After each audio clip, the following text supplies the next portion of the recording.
Thrash metal wasn't just heavy metal played a little bit faster, it almost felt like an entire movement that exploded during the 80s and completely changed what metal could sound like. Looking back now, it's honestly incredible how many legendary bands came out of that scene within only a few years. Metallica, Megadeth, Slayer, and Anthrax all released some of the greatest albums ever made during that period, and they're called the Big Four for a reason. They each had their own style, but together they basically defined an entire genre that is still hugely influential today.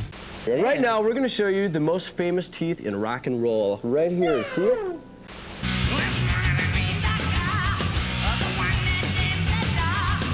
What's interesting is that thrash didn't just appear out of nowhere. The late 70s and early 80s had already laid the groundwork. Bands like Black Sabbath invented heavy metal, Judas Priest made it faster and sharper, while Motorhead basically threw gasoline onto the fire. At the same time, punk rock was exploding, with bands like the Sex Pistols, the Ramones, and Black Flag playing incredibly aggressive music at ridiculous speeds. Thrash almost feels like somebody took the technical guitar playing from traditional heavy metal and smashed it together with the raw aggression of punk.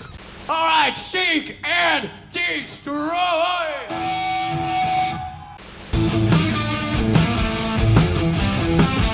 The result was something that sounded completely fresh at the time. The riffs were faster, the drumming was more aggressive, and guitar solos became even more insane. Metallica were probably the first thrash band I ever listened to, and I honestly don't think there's a better gateway into the genre. Kill 'Em All already sounded unlike anything else that was coming out in 1983, but what really blows my mind is how quickly they evolved afterwards. Ride the Lightning, Master of Puppets, and Justice for All are three albums that most bands would kill to have in their entire career, yet Metallica released them one after the other within only a few years. That's honestly ridiculous when you think about it. I also think Master of Puppets deserves every bit of praise it gets, because I genuinely struggle to think of another metal album that is as consistently good from beginning to end.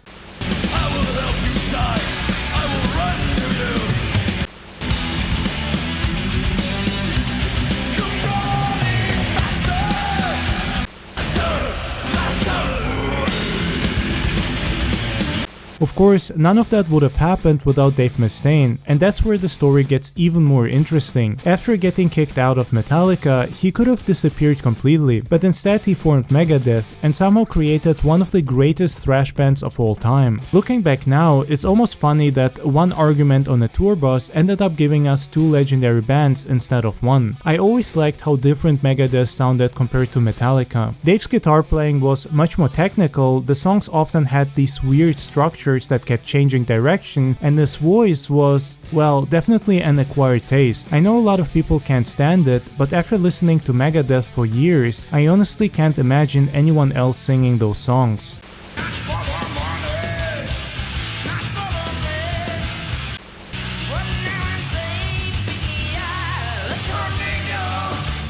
Rust in Peace is another album that I think deserves its legendary status. Holy Wars, Hangar 18, Tornado of Souls, and Five Magics all on the same album feels insane. Marty Friedman also deserves a massive amount of credit because his guitar solos are some of the greatest I've ever heard.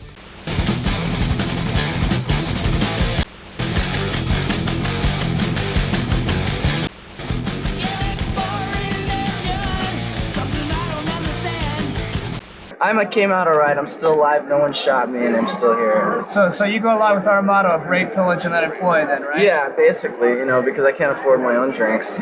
Then you have Slayer, who basically decided that everybody else wasn't heavy enough. When I first heard Show No Mercy, I honestly couldn't believe that album came out in 1983. It still sounds incredibly aggressive even today. Slayer took everything thrash was doing and pushed it even further. Faster riffs, faster drumming, and lyrics that scared pretty much everybody outside the metal community. Parents absolutely hated them, conservative groups constantly criticized them, and that only made teenagers love them even more. Looking back now, it almost feels like every generation has one band that adults become convinced is destroying society. During the 80s, Slayer definitely belonged on that list.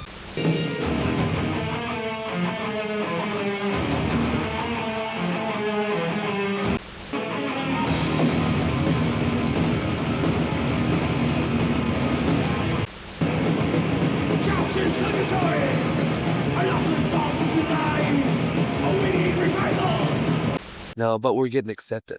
Not unless a lot of opinions change. Is there a lot of controversy surrounding the band? All five. Do you incite this, or is this just something that's kind of happened? Well, people bring it on themselves, but we never do anything about it. We never change anybody's opinion. They can say what they want about the band. Anthrax are probably the most overlooked member of the Big Four, and I honestly think that's a shame because they brought something completely different to the genre. While Metallica often sounded serious and Megadeth focused on technical musicianship, Anthrax always seemed like they were simply having fun.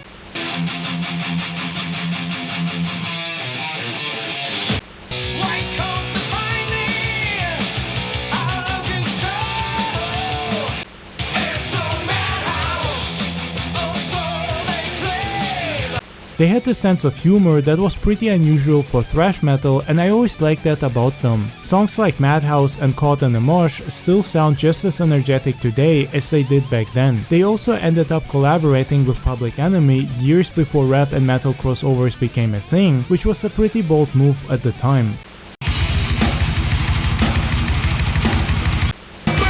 How low can you go? Death row?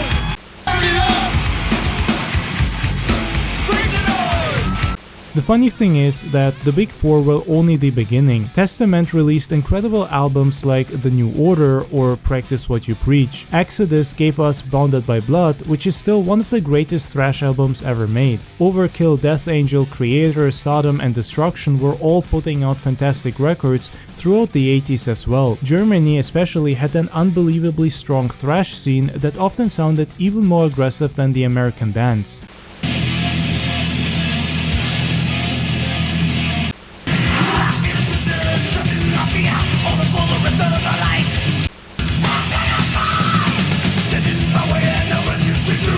I honestly think people sometimes underestimate just how many amazing thrash bands existed because the Big Four became so successful that they ended up overshadowing almost everybody else. One of my favorite things about thrash has always been the guitar playing. I don't think another genre made me want to pick up a guitar more than thrash metal did. The riffs are ridiculously fun to play, even if they completely destroy your picking hand after about 5 minutes. The 80s were also just the perfect decade for this kind of music. Heavy metal was everywhere, MTV still played rock and metal videos, teenagers were discovering bands through cassette trading, and every local record store seemed to have another underground metal album waiting to be discovered.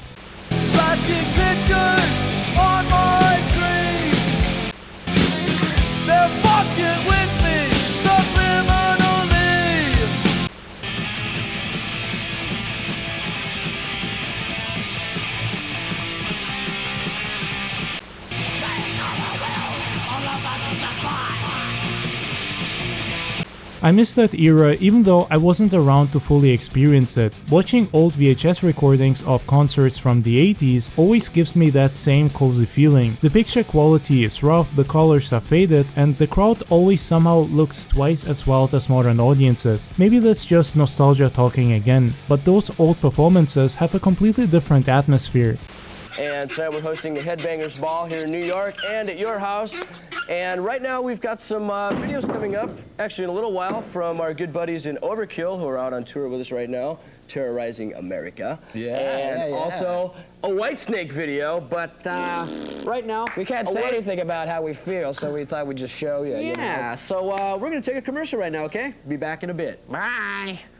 By the early 90s, things slowly started changing. Grunge exploded almost overnight, and record labels suddenly wanted the next Nirvana instead of the next Metallica. Hair metal disappeared incredibly quickly, and thrash also started losing some of its momentum. Some bands experimented with different styles, while others simply struggled to adapt to what audiences wanted. Metallica released the Black Album, which obviously was a massive success, but it also marked the end of that classic thrash era for them. Looking back now, I honestly think thrash metal represents everything that made the 80s such an exciting decade for heavy music. The musicians were unbelievably talented, the riffs were fast enough to make your wrist hurt just listening to them, and every band seemed determined to outdo each other. It was competitive in the best possible way because everybody kept pushing each other to become even better. That's probably why so many of those albums are still considered masterpieces 40 years later.